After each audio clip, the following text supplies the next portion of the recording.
जय श्री राम। स्वागत है आप सभी का आपके YouTube चैनल चंद्रमंशा भक्ति पर। तो दोस्तों, इस वीडियो में हम लोग पढ़ेंगे उसके आगे जहाँ तक हमने पिछले वीडियो में पढ़ा है, सीखा है श्री रामचरितमानस को। तो चलिए दोस्तों, सीखते हैं उसके आगे। तो दोस्तों, हम लोगों ने यहाँ तक पढ़ लिया है इसके पहले, तो चलिए यहाँ से शुरुआत करते हैं। कीरति सरित छहु ऋतुरूरी, समय सुहावनि पावनि भूरी। महिम शैल सुता शिव ब्याहु, शिशिर सुखद प्रभु जन्म उछाहु। यह कीर्ति रूपिणी नदी छहों ऋतुओं में सुंदर है। सभी समय यह परम सुहावनी और अत्यंत पवित्र है। इसमें शिव पार्वती का विवाह हेमंत ऋतु है। श्री रामचंद्र जी के जन्म का उत्सव सुखदायी शिशिर ऋतु है। दोस्तों, यह कीर्ति रूपिणी नदी छहों ऋतुओं में सुंदर है। दोस्तों, ये जो श्री रामचरितमानस है, यह एक कीर्ति रूपिणी नदी छहों ऋतुओं में सुंदर रहती है। दोस्तों, इसको चाहे जब पढ़ो, चाहे जब इसमें स्नान करो, ये हमेशा सुहावनी और सुंदर ही लगेगी।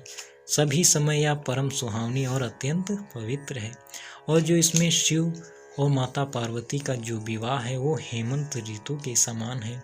और श्री रामचंद्र जी के जन्म का उत्सव सुखदायी शिशिर ऋतु के समान है। दोस्तों, ये हर समय, हर क्षण, हर ऋतुओं में सब मंगलकारिणी है।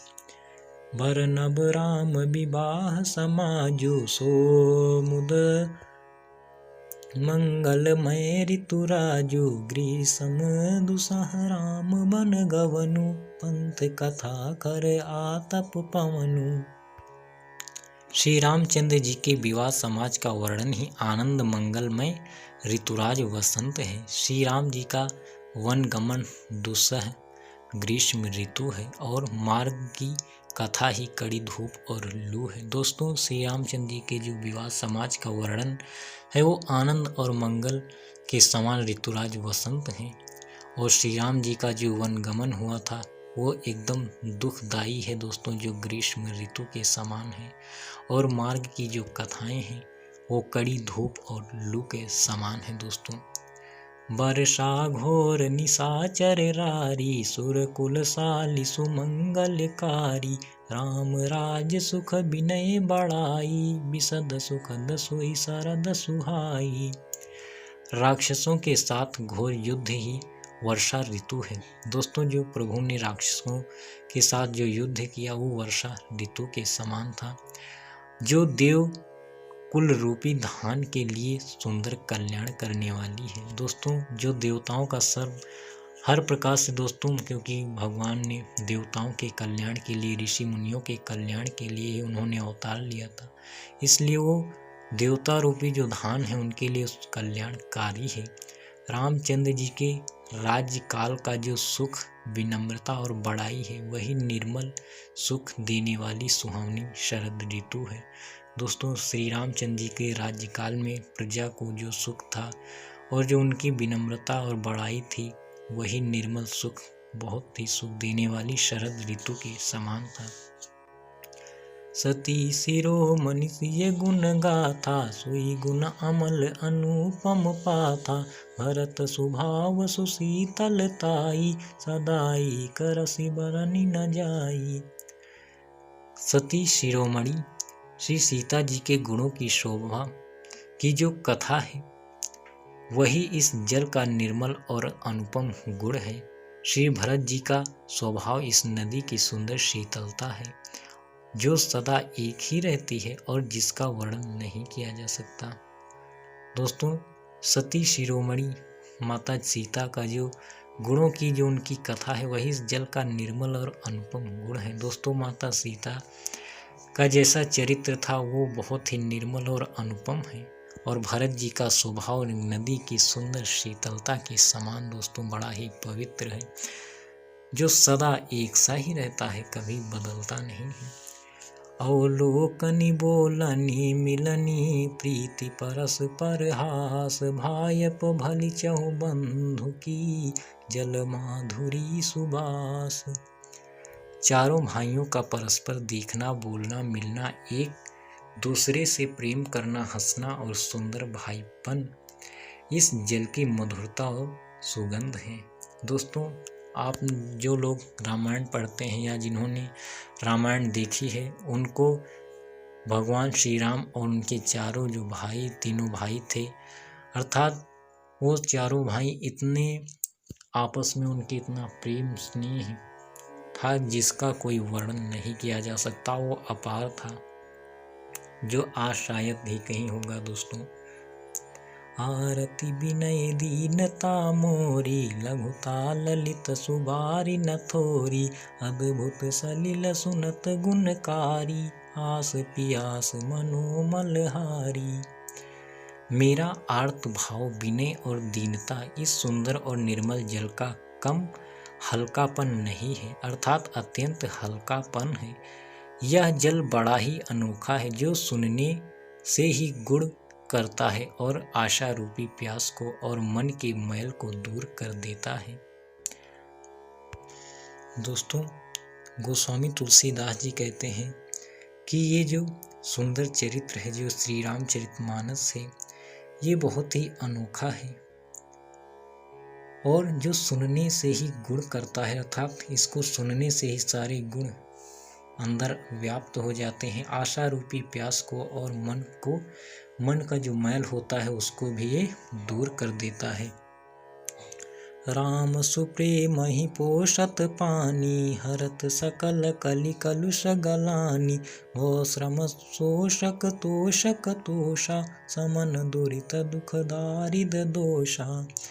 यह जल श्री रामचंद्र जी के सुंदर प्रेम को पुष्ट करता है, कलयुग के समस्त पापों और उनसे होने वाली गलानी को हर लेता है, संसार के जन्म मृत्यु रूप श्रम को सोख लेता है, संतोष को भी संतुष्ट करता है और पाप ताप दरिद्रता और दोषों को नष्ट कर देता है। दोस्तों, ये सर्व प्रकार से पावन और कल्याणकारी ही है। इसी के बारे में बताया गया है, आप सब समझ रहे होंगे।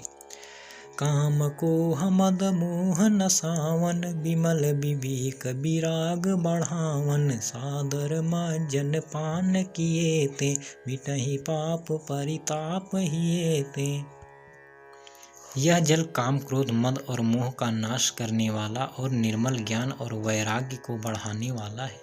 इसमें आदर पूर्वक स्नान करने से और इसे पीने से हृदय में रहने वाले सब पाप ताप मिट जाते हैं। दोस्तों, जो श्री रामचरितमानस रूपी जो नदी है, उसका जल काम क्रोध मद मोह का अर्थात समस्त सांसारिक मोह माया का नाश करने वाला है और निर्मल ज्ञान को प्रदान करने वाला तथा वैराग्य को ये बढ़ाने वाला है।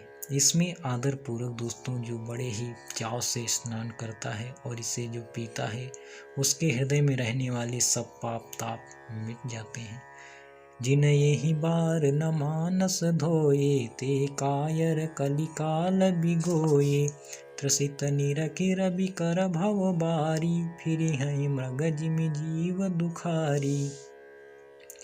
जिन्होंने इस राम सुयश रूपी जल से अपने हृदय को नहीं धोया, वे कायर कलिकाल के द्वारा ठगे गए। दोस्तों, जिन्होंने इस राम रूपी सुयश रूपी जो ये जल है, इसमें उन्होंने अगर अपने हृदय को धोया नहीं, तो वो कलिकाल अर्थात अनंत काल तक द्वारा वो ठगे गए हैं। दोस्तों, जो काल है उसके द्वारा वो ठग लिए गए हैं।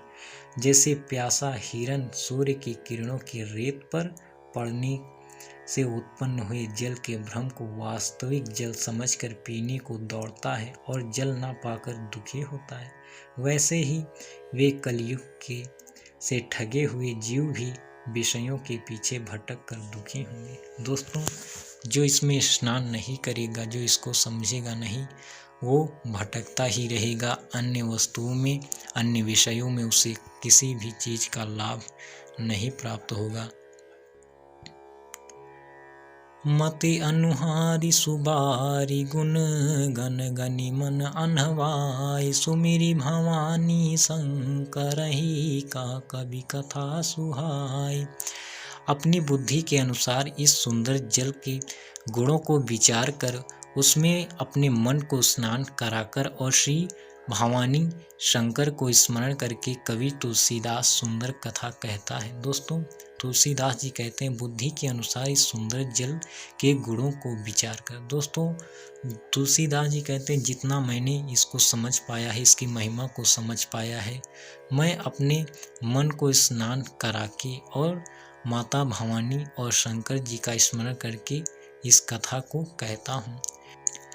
अब रघुपति पद पंकरु होहिं धरि पाई प्रसाद, कहूँ जुगल मुनि बर कर मिलन सुभग संवाद। मैं अब श्री रघुनाथ जी के चरण कमलों को हृदय में धारण कर और उनका प्रसाद पाकर दोनों श्रेष्ठ मुनियों के मिलन का सुंदर संवाद वर्णन करता हूँ। अब दोस्तों, दो मुनियों के मिलन का वर्णन की कथा का, उस संवाद का वर्णन कर रहे हैं। भरद्वाज मुनि बसहि प्रयागा, तिनहि राम पद अति अनुरागा, तापस समदम दया निधाना, परमारथ पथ परम सुजाना। भरद्वाज मुनि प्रयाग में बसते हैं।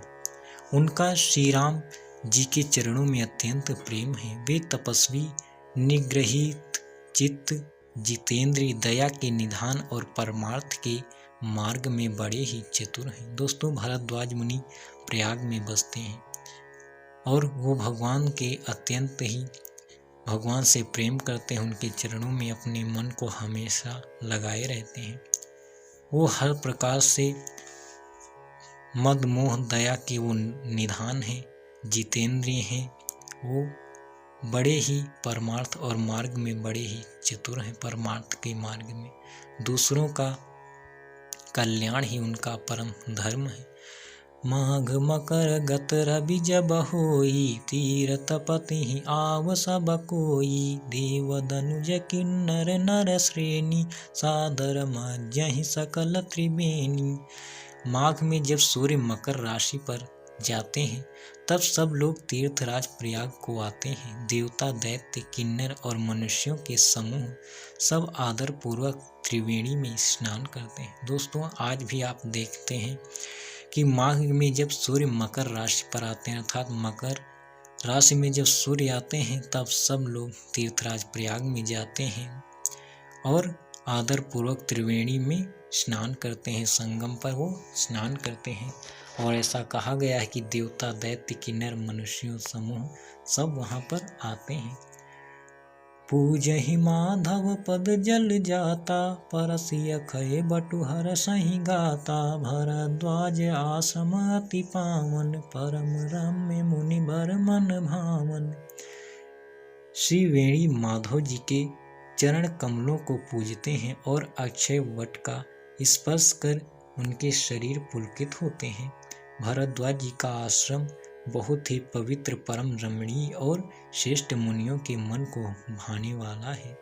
दोस्तों, भरद्वाज मुनि का आश्रम ही बहुत ही सुंदर और रमणीय है, जो सबके मन को भाने वाला और उसको हरने वाला है। तहाँ होए मुनि ऋषय समाजा, जाहित मज्जन तीरथ राजा, मज्जहि प्रात समेत उछाहा, कहीं परस पर हरि गुण गाहा। तीर्थराज प्रयाग में जो स्नान करने जाते हैं, उन ऋषि मुनियों का समाज वहां भरद्वाज जी के आश्रम में जुटता है। प्रातः काल सब उत्साहपूर्वक स्नान करते हैं और फिर परस्पर भगवान के गुणों की कथाएं कहते हैं। दोस्तों, प्रयागराज में स्नान करने जो लोग जाते हैं, उन ऋषि मुनियों का समाज वहां भरद्वाज जी के आश्रम में जरूर जाता है। वहां पर इकट्ठे होते हैं और उत्साहपूर्वक प्रातःकाल स्नान करके फिर भगवान के गुणों की कथाएं कहते हैं।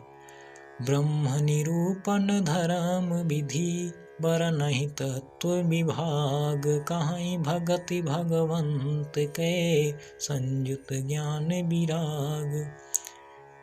ब्रह्म का निरूपण, धर्म का विधान और तत्वों के विभाग का वर्णन करते हैं तथा ज्ञान वैराग्य से युक्त भगवान की भक्ति का कथन करते हैं।